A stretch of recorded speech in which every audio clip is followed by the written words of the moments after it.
Hey guys, this is the second part to the remixing tutorial for Ableton. So after you have your vocals transcribed to the beats per minute that you want, the next thing that you need to do is go to the original song, and you're going to want to find what key the song is in. So for instance, we're going to run this tutorial off the All of Me remix I'm working on right now, and I've found that the song is in the key of F and E. All the notes in it just hover around there.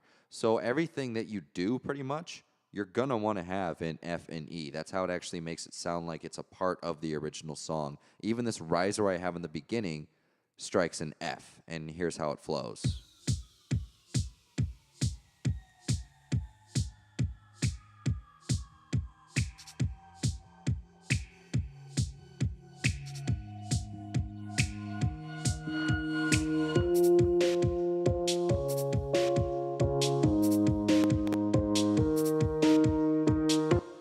And that brings me to the second part, which is that you want to get the original notes of the song.